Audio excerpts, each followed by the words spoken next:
These are the 7 most powerful men in China. They represent the top leadership positions of the ruling party, and their identities are revealed every 5 years at a carefully choreographed political event called the National Congress. China's Communist Party unveils its new leadership over the next 5 years. The order of appearance is symbolic. The first person to emerge is the head of the party for the next 5 years. At the most recent event in October 2022, that person was Xi Jinping, China's president for the last 10 years, who walked out in the top spot a historic 3rd time after getting rid of China's presidential term limit that restricted all his predecessors to 2 terms, a signal that he may be planning to stay in power for life. The world hasn't seen a Chinese leader like this since Mao Zedong, the revolutionary founder of the People's Republic of China, whose ruthless dictatorship scarred the Chinese people for generations. Xi has been compared to Mao a lot, and he clearly draws from Mao's playbook. But there's something else that connects these two. When Xi was just a young boy, Mao ruined his life. Generations apart, their paths crossed unexpectedly, and a teenage Xi from an elite family in Beijing ended up in exile, condemned to hard labor in the countryside. 50 years later, Xi is one of the most powerful political figures in the world and the only leader since Mao to have unchecked power over China. So, how did he go from being banished in his country to taking complete control of it?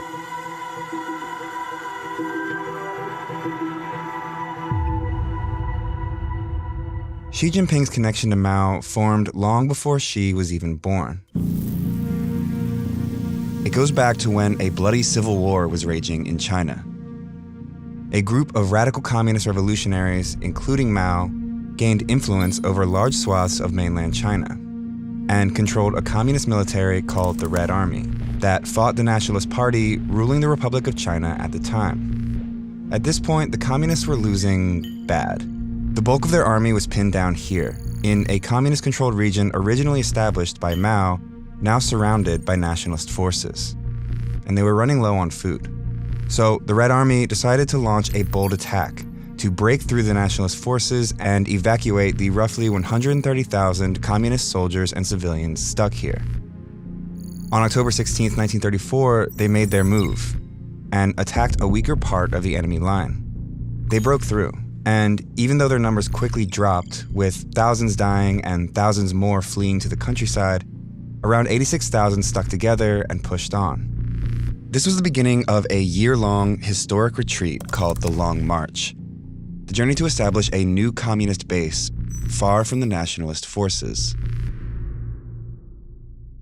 Mao, who used to be a military leader, wasn't in charge at this time.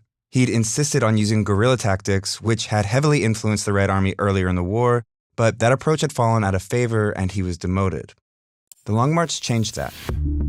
After escaping the siege here, the Red Army continued to suffer relentless attacks by the pursuing Nationalist Army. The military leaders of the march had pushed for a more traditional wartime strategy of direct confrontation rather than Mao's guerrilla tactics. And the result was catastrophic for the Red Army. Less than half of the original escape group survived the first 3 months alone. So it was at this first stopping point where Communist Party leader Zhou Enlai handed military leadership back to Mao. And Mao picked an endpoint for the march. Here, 800 miles away in rural northern China. But they didn't go straight for it. Mao led the Red Army deep into the mountains where he predicted lighter resistance. And he was right. But the journey was still brutal. It was 9 more months of non-stop marching and fighting along this several thousand-mile route before they ultimately arrived in northern China, where a guerrilla base led by a communist revolutionary named Shi Jinping offered Mao's army refuge, bringing the Long March to an end. That man was Xi Jinping's father. In the end, fewer than 8,000 of the original marchers survived. Even though thousands died on the Long March from starvation, fighting, and disease, Mao's leadership was credited with saving the Red Army from total annihilation, and he became the de facto head of the party as well as the military, entrusted with rebuilding the army to take on the nationalist forces for total control of China. Wherever and however the Red troops move into battle, they spread the glory of Mao Zedong. This is a good stopping point in the story to talk about how power in the Chinese Communist Party, or CCP, works. Officially, the highest level of authority is a group called the Central Committee and is responsible for all of the party's major policy decisions. Within the Central Committee is a select group of officials called the Political Bureau or Politburo. In most communist parties, like that of the former Soviet Union, the Politburo represents the most powerful members of the party besides the General Secretary. But the Chinese Communist Party has a key distinction that makes it unique. It has one more, even smaller selection of top officials who ultimately have the final say, an elite class of Politburo members called the Politburo Standing Committee. This group, which includes the General Secretary, holds supreme control over the Central Committee, dictates the will of the party, and is in full control of the Central Military Commission, which oversees China's defense. Mao's promotion during the Long March landed him here, in the highest position of the military and the Politburo Standing Committee. Even though he was considered the de facto head of the party when the Long March ended in 1935, he officially became head of the party in 1943. With both the party and the military under his control, Mao began to exploit the system to ensure he remained at the top for the rest of his life. At Mao's first National Congress as the official party leader in 1945, the party introduced a resolution that brought his influence to a whole new level. It unified the party around a single understanding of its history and declared Mao's political ideology, later called Mao Zedong thought or Maoism, as the unquestioned guiding principle of the Chinese Communist Party. Basically, Mao's ideas or policy decisions could no longer be challenged by anyone. It was here he unveiled his equivalent at the time of the Politburo Standing Committee, the four other top party leaders, all long marchers deeply loyal to Mao, like Liu Shaoqi and Zhou Enlai, who would go on to hold some of the most powerful positions in the future government. 4 years later, Mao declared final victory for the communists in the decades-long Chinese Civil War and established a new country, the People's Republic of China, or PRC. Mao Zedong, once a lowly party worker, now assumed the stature of the dominant figure in all of Eastern Asia. But winning a revolution isn't the same as running a country. Because now that you're running a country, there's all these other things you have to do, like deliver the mail and like build a dam and stuff like that. You can't possibly have the party do all these things. So the party set up a government that would take the policy decisions made by the Politburo Standing Committee and figure out a way to make them a reality. And so it evolved to a system where the party would make all the important decisions, and especially the Politburo Standing Committee. Then, as it is today, many of these decisions would go to the State Council. So the State Council is the highest decision-making body on the state side, led by the Premier of China. The Premier of China, by the way, is almost always a member of the Politburo Standing Committee. One way Mao kept a tight grip on power over the years was by promoting those loyal to him to top positions in the party and government, whether they had government experience or not. For example, Zhou Enlai, the former party leader who helped Mao rise to power during the Long March, became China's first premier. The advantage of that is that they could never challenge him. The disadvantage of that is they didn't know what they were doing, and so administration suffered, policy outcomes suffered. Long March survivors often became party elites under Mao. Xi Jinping's father, for example, was appointed Secretary General of the State Council. And as the son of a Long Marcher, young Xi was given the informal title of princeling. Mao succeeded in never giving up his power during his lifetime. His unchecked policies resulted in massive famines and widespread persecution that cost between 40 and 80 million lives over a span of decades, and culminated in the disastrous Cultural Revolution, a violent final attempt from Mao to consolidate his power and force loyalty to the practice of Maoism. The idea was to make himself and his ideas eternal, the way he viewed communist figureheads like Lenin and Marx before him. Anyone that didn't fall in line with Mao's ideology was publicly humiliated, impoverished, excluded from society, and in many cases, executed, either at the hands of the army or by a militant youth group obsessed with enforcing Maoism, the Red Guards.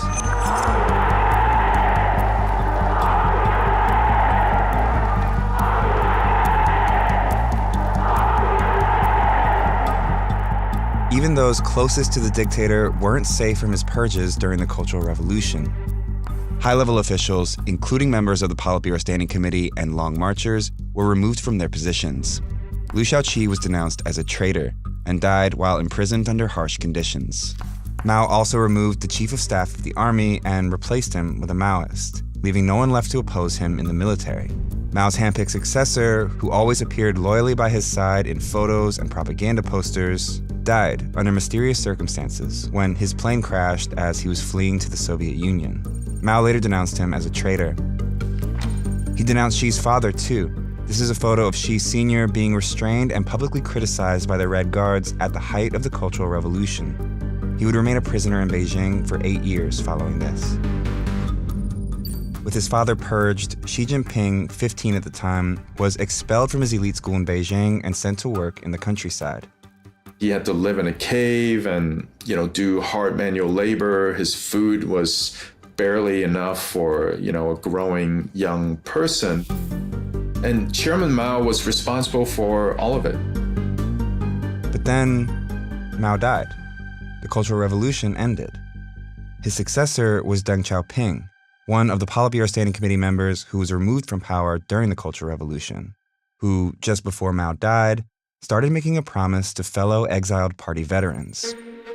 Deng Xiaoping signaled credibly to all the surviving long marchers that he wanted to rehabilitate people. So when Mao died, they all supported the rehabilitation of Deng. And as soon as Deng was rehabilitated, he went ahead and rehabilitated all these people. With experienced leadership back in place, the party needed to figure out how to prevent something like this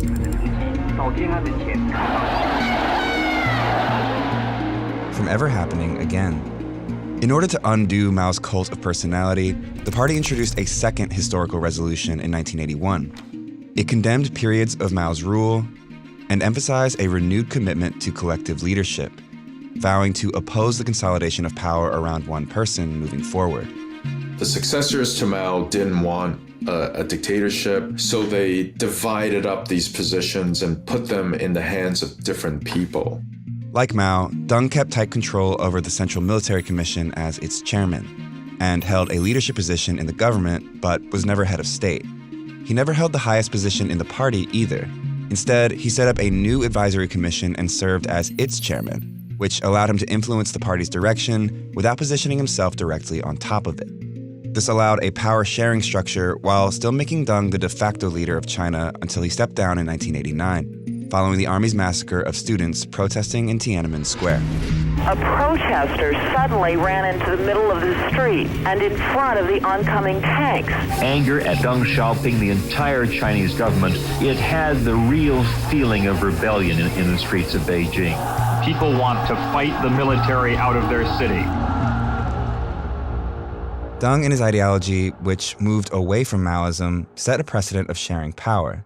He opened up China and established economic ties with these countries, and was the first PRC leader to visit the U.S. in 1979.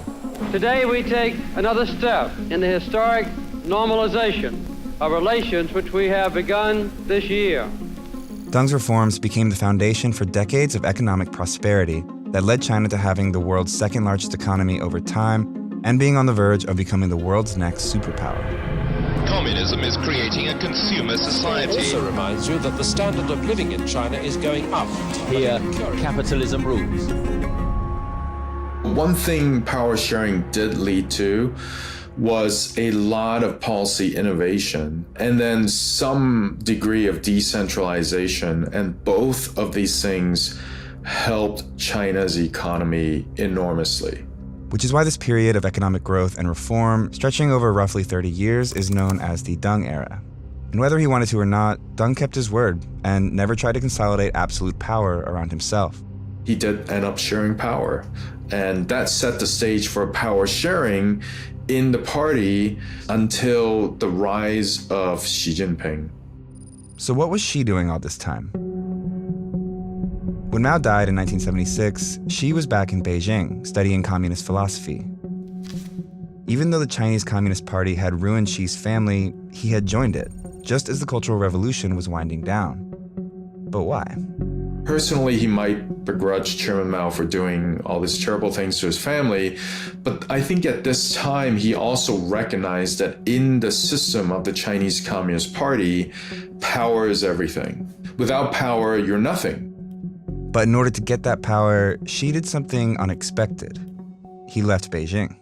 As his competitors were fiercely competing with each other in the 1980s and 1990s, he sort of got out of their way and went to the provinces. He took positions in party leadership in rural, poor provinces all around China, where there were no other princelings to compete with. First in Hebei, a poor rural province outside of Beijing, where he easily reached the top spot as party secretary. Then in Fujian, a heavily militarized region where top members of the army were stationed. He moved up the ranks to party secretary here too, before becoming the governor of the province a few years later. After making powerful friends in the military, Xi went here, where he once again assumed the office of party secretary and grew his support on the civilian side. This strategy of moving around didn't just give Xi a leg up in areas where competition was slim, it also gave him credibility as a humble, hardworking party leader. And he cultivated a growing group of supporters who would come back into play years down the line. It was his last stop, and his shortest one, that ultimately got him back to Beijing. A brief stint in the top party spot in Shanghai in 2007, where he rehabilitated the city's image following a high-level corruption scandal. Xi developed a reputation here as a prudent leader who towed the party line. Just 7 months later, he finally returned to Beijing, having been promoted to the all-powerful Politburo Standing Committee. Basically, the people who were deciding on top leadership at the time, they wanted a princeling, but they didn't want a princeling who was too ambitious or too strong. So Xi Jinping, he was seen as less ambitious because he was willing to go to the countryside and work in lower-level positions. When Xi emerged at the 2007 National Congress and leadership unveiling, he was one of the 9 most powerful men in the country. It was at this moment that his strategic climb, over 17 long years in the countryside, paid off, big time. When the General Secretary stepped down in 2012, Xi emerged at the top spot in the party as China's leader. Now, the elite son of a former revolutionary, turned exiled peasant, turned party darling, was poised to seize control of everything. Like Mao, Xi Jinping believes that rallying around a single figure is crucial to the party's survival, rather than the collective leadership Deng's reforms had normalized. So pretty much as soon as Xi Jinping came to power, he started getting rid of people. The news 4 top officials removed for taking bribes was announced on state TV. Xi Jinping has just sacked his foreign minister, just sacked his defense minister. He sacked a whole lot of other people at the top of the military establishment. The former security czar has not been seen in public for more than a year. The investigation against Xu allows the Chinese president to remove those opposed to his reforms. He launched a major anti-corruption campaign as soon as he took power in late 2012, early 13, which led to the arrest of hundreds of senior level officials, as well as military officers. These purges targeted Xi's rivals in the party, whose vacant positions he filled with his own supporters. After this massive purge, Xi Jinping was in very tight control over both the party and also the Chinese military, thereby making him the most powerful leader of the Chinese Communist Party since the death of Mao. That pattern continued in the second term, where he unveiled 5 new faces of the Politburo Standing Committee, 3 of them with close personal ties to Xi. In 2021, Xi pulled off one of his most dramatic acts yet to enforce his influence over the Chinese Communist Party. He introduced a 3rd historic resolution that unified the party's ideology around one clear line of thinking: Xi Jinping thought. Xi's personal political ideology would now be the core in the party's thinking, political stance, and action. Basically, Xi Jinping's ideas could no longer be challenged.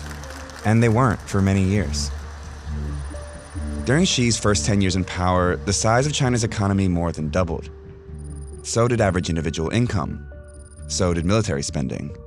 Under his leadership, China's presence on the world stage has grown too, positioning the rising superpower to take on the role of an aggressor externally, reasserting claims over parts of the South China Sea, intimidating Taiwan and Tibet, and stripping democratic process in Hong Kong. Inside its own borders, strict internet censorship and surveillance are widespread. And oppression of Uyghurs, a mostly minority Muslim ethnic group, is marked by human rights abuses. But it wasn't until COVID that Xi saw the first real challenge to his authority. Anger in China is growing. Video showing protesters in Xinjiang fed up with China's zero COVID rules. The boldest public challenge yet for leader Xi Jinping. With these protests all around the country and the party's reputation in peril, Xi reversed the failed policy, but is now faced with a shaky economy and cracks in his unchecked authority.